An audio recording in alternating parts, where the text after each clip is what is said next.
გამარჯობა,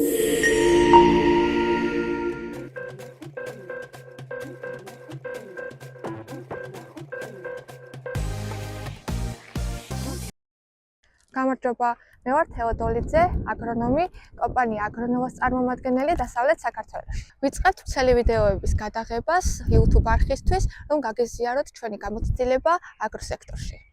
რადგანაც სოფლის მეურნეობაში მევენახეობა ერთ-ერთი ძალიან მნიშვნელოვანი მიმართულებაა და დასავლეთ საქართველოში დიდი პოპულარობით სარგებლობს, დღევანდელ ვიდეოში გაგიზიარებთ იმ ნიუანსებს, რაც მნიშვნელოვანია ხარისხიანი ვინახის მისაღებად და მომავალში ხარისხიანი პროდუქციის წარმოებისათვის. დღეს ვიმყოფებით ერთ-ერთი ჩვენი მევენახის ვენახში. აქ განვიხილავთ გავრცელებული სხვის ტექნიკაზე, ავხსნით თუ რატომ არის მნიშვნელოვანი სხვა ფორმირება ვენახის სიცოცხლის უნარიანობაზე, როგორ აისახება ის, განვიხილავთ სხვაში გავრცელებულ სხვადასხვა შეცდომებს. სხვის თანამედროვე ტექნიკა, რომელიც დღეს მასიურად არის გავრცელებული, არ ითვალისწინებს იმ მნიშვნელოვან ასპექტს, რომელიც გულისხმობს პატივისცემას მცენარის ზრდის მიმართ. ამ ასპექტში იგულისხმება და ყალიბდება მცენარის ძარღვოვანი სისტემა, რომელიც ფუნდამენტურია იმისა, რომ გქონდეს წლების განმავლობაში მაღალი პროდუქტიული და სიცოცხლისუნარიანი ვენახი. მეორე მნიშვნელოვანი ასპექტი, რომელსაც დროს არ ვითვალისწინებთ და აუცილებლად გასათვალისწინებელია, არის ის, რომ გვახსოვდეს, რომ ნებისმიერ ჭრას მოჰყვება რეაქცია. რომ განვიხილოთ ახლა მაგალითზე ეს. აქ როგორ არასწორად არის ახლა ჭრები გაკეთებული. ჯერ ხო ძირს როდესაც ვაფასებთ ვიზუალურად, აშკარად ეტყობა, რომ კალოსის ზონა ცუდად არის შეხორცებული. ეს ნიშნავს იმას, რომ სანერგეში მყნობის დროს არასწორად არის წესები და დარღვეული არის. აქ არის სანამყენე წერტილი, ჭრა აქაც არასწორად არის გაკეთებული, ვინც ეს ჭრა გააკეთა, არასწორი პოზიცია აირჩია შუა ზოლი. არადა სუფთა მხარე წვენის მოძრაობის თვალსაზრისით აქეთა მხარეა და აქეთ უნდა გაკეთებული იყო ჭრა. ნახე, რამხელა ის არის ჭრა გაკეთებული აქ არასწორი პოზიცია. ეხა ეს ლერწი არის მოთავსებული ორ ჭრას შორის, რაც არასწორია.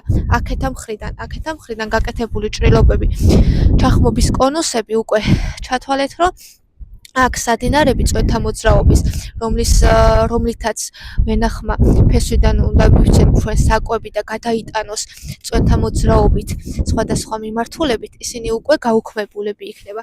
თან აქ ჭრა გაკეთდა არასწორად რა თვალსაზრისით. ნახეთ, რადიუსი ჭრის ძალიან დიდია. შესაბამისად, რა რადიუსიც არის ხმობის სიღრმე იმდენ მილიმეტრზე ჩააღწევდა და ეხლა ეგ ცოტა რომ დავადაბლოთ, ნახავთ, რომ ნახე უკვე სიშავეები, ქსოვილის დაზიანება უკვე დაწყებულია. ეს დროზია დამოკიდებული, რამდენად სწრაფად შეიჭრება ამ ქსოვილებში სოკო და ნელ-ნელა მოხდება აქ სადინარების გაუქმება. შიგნით არსებული კაპილარები გაუქმდება და დაბრკოლდება უკვე წვენთა მოძრაობა.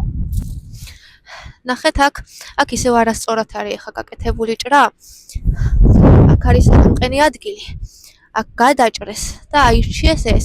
ეს ძირი ზოგადად ცუდად არის განვითარებული, მაგრამ აქ აქვს წამოღებული კიდევ. შეგვიძლია გამოვასწოროთ. ამათ ამოვჭრით და შეიძლება აქედან მივიღოთ ჩვენ სწორი კვირტი, გაიღვიძოს გაზაფხულზე და ეს წინა წლის დაშვებული შეცდომა გამოვასწოროთ. აქედან თუ გაიღვიძა ამ კვირტმა და მივიღეთ მწვანე მასა, სწორი სუფთა ზონიდან ჩვენ მივიღებთ ახალ ამონაყარს და ამ შეცდომას, რომელიც წინა წელს დაუშვეს, გამოვასწორებთ. რამდენი მილიმეტრიც არის ჭრის რადიუსი, იმდენ მილიმეტრზევე მოხდება მცენარის შიგნით ქსოვილების დაზიანება. ამას ჩვენ ეგრეთ წოდებულ ხმობის კონუსებს ვეძახით. როდესაც სხვა ფორმირებისას არ ვითვალისწინებთ მცენარეთა ფიზიოლოგიას და ვახდენთ ზედმეტად დიდი რადიუსის ჭრილობებს, ღია ჭრილობიდან შეიჭრება სოკო, რომელიც დროთა განმავლობაში აზიანებს მცენარის შიგნით არსებულ ქსოვილებს, რომელიც დროთა განმავლობაში დიდ მოცულობას მოიცავს და ზიანდება ის კაპილარული და ქსოვილური სისტემა, რომელიც პასუხისმგებელია ნიადაგიდან ათვისებული წყლისა და საკვები ელემენტების გადაადგილებაზე. ნახეთ, აქ ეს ჭრებიც არასწორად არის გაკეთებული.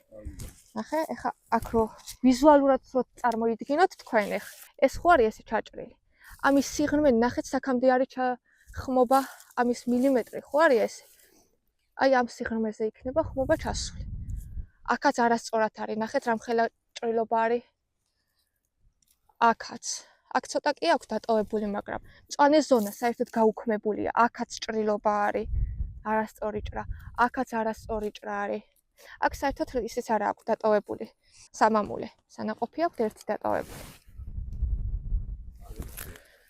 რაც უფრო კიდე ესენი რო არის ესე გადახრილები, რაც უფრო ესე მოკრაკრილია ზოგადად ვარჯი, წვენთა მოძრაობა ბკოლდება, უნდა იყოს სწორი ვარჯი, რომ წვენთა მოძრაობა სწორად წავიდეს რა. ზოგადად სოფლიოში ახლა რაც მასიურად არის ეს სხვის ტექნიკა, თანამედროვე სხვის ტექნიკა გავრცელებული, არ გულისხმობს იმ მნიშვნელოვან ასპექტებს, რომელიც მცენარეთა ფიზიოლოგიას ითვალისწინებს. ანუ სხლავთ, მაგრამ არასწორად, არ ვითვალისწინებთ ფიზიოლოგიას რა. უნდა ვიცოდეთ წესებით, რომ ნებისმიერ ჭრას მოყვება თავისი რეაქცია. რაც უფრო დიდია რადიუსი გადაჭრის, მით უფრო ღრმა იქნება ხმობის კონუსიც. ფორმირება აქ დარღვეულია. ახლა დიდი ჭრა გაკეთებული. აქ შეხედეთ ესეთი ისინი კატასტროფულად. ნახეთ ამას რამხელადის აქვს. ამას რამხელა კვირტი აქვს თან ეს ძალიან ბევრზე უტოვებენ კვირტებს ესენი. 2-ზე მაქსიმუმ. 2 მეტი არც არის საკმარისი, ესე საჭირო მეტი არა. აქაც აქ ეს რატო მოჭრეს? სუფთა მხარე მოდის აქედან. ამას კვირტი აქ არჩეული შიგა მხარეს, რომელიც უკვე დაზიანებულია. აქ ჭრა გაკეთებულია, თან გადაჭრილი აქ ეს კონუსური ხმობის ადგილი არა აქვს დატოვებული. კვირტის არასწორად არის არჩეული. კვირტს, როდესაც ორ კვირტზე ვჭრით, სამამული, რომელიც არის აი მომავალ წელს რომ მოსახვევად უნდა გამოვიყენოთ, ის უნდა იყოს მწვანე ზონიდან. აქეთა მხრიდან უნდა იყოს ეს დატოვებული, ქვედა მხრიდან. და სანაყოფე მერე აქეთა მხრიდან. მაგრამ ეს პოზიციაც არასწორად აქვს არჩეული, იმიტომ რომ მწვანე ზონა ეს არის, რომელიც გადაჭრეს აქ. სუფთა მხრიდან უნდა დატოვებული ხო? კვირტი. აქ საერთოდ ახლა ნეკის აქ 2 აქვს დატოვებული ნეკი. აქ საერთოდ არა აქვს. ერთ რქაზე 2 ნეკი არასასურველია. ეს ფიზიოლოგიურად შეცდომა. აქეთ უნდა დატოვებულიყო ნეკი და მე კი ბატონო მოსახვევი. ეს რატომ უნდა მოჭრათ? ეს ისეთი რქა ამის მოჭრა რატომ უნდა? ორ მხრივ გუიოს ხო ვაკეთებთ? ორ მხრივ გუიოს 2 რქა ჭირდება ეს. ერთი აქეთ, ერთი აქეთ. ამას ახლა მწვანეში შეგვიძლია ამის გამოკეთება. წამოიყრის აქ ნაზარდს, ერთ რქას დავტოვებთ და მე იმას რო ჩამოვაყალიბებთ, მე შეგვიძლია ამის ნელ-ნელა გაუქმება. ერთბაშად ვერ გავაუქმოთ, იმიტომ რომ აქ კვირტები როა, როგორც წინაზე თქვით, რომ ეს ხმობა ხო ჩავა, ამიტომ გადავჭრით, ხმობა მიდის ერთი იმდენით, რამდენი მილიმეტრიც აქვს გადაჭრის ადგილს რა. აქ სოკოები გაჩნდება, შეიჭრება და შიგნიდან ანადგურებს ქსოვილებს.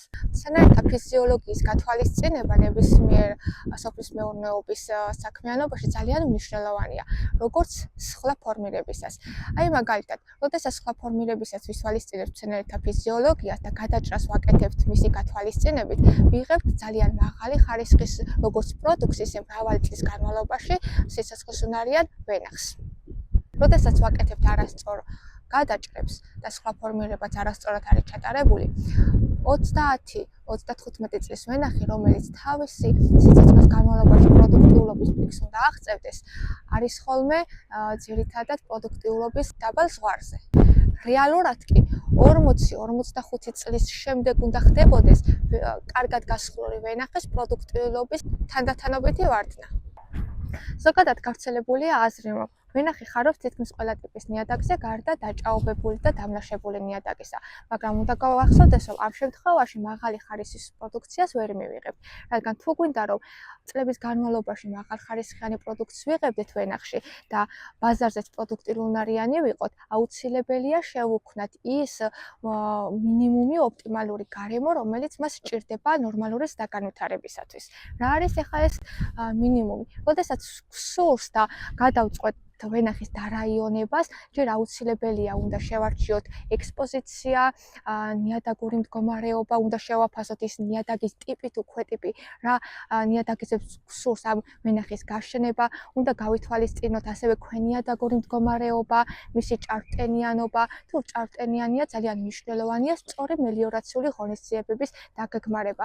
ამასთანავე აუცილებელია გავითვალისწინოთ გაბატონებული ქარების მიმართულება და ასე შემდეგ. როდესაც შევარჩევთ ნიადაგს და გავითვალისწინებთ ამ ყველა პარამეტრს, ამის შემდეგ აუცილებელია, რომ სწორად დავაგეგმაროთ. სწორად შევარჩიოთ ამა თუ იმ კლიმატზე და ამა თუ იმ რეგიონზე მორგებული ჯიში, რომ თავისი ჯიშური პოტენციალის სრულად განვითარება შეძლოს მან.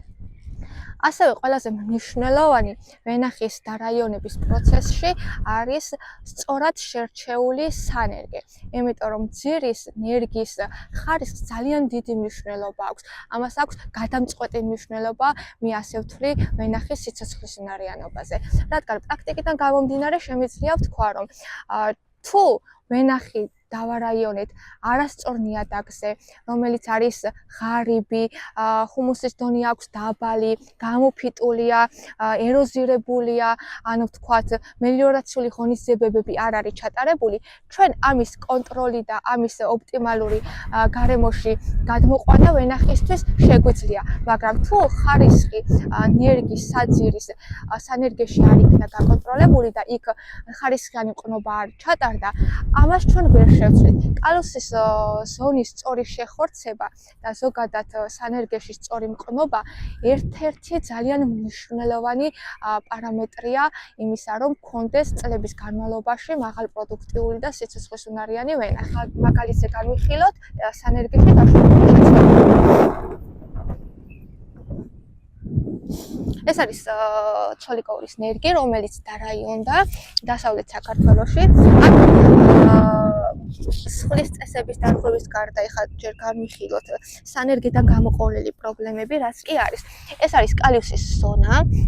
ეს არის ეგრეთ წოდებული მწარე ფილოქსერა გამძლე საძირე, რომელსაც ჩავუდეთ ეგრეთ წოდებული ჩიპი ჩვენი სასურველი ჯიშისა.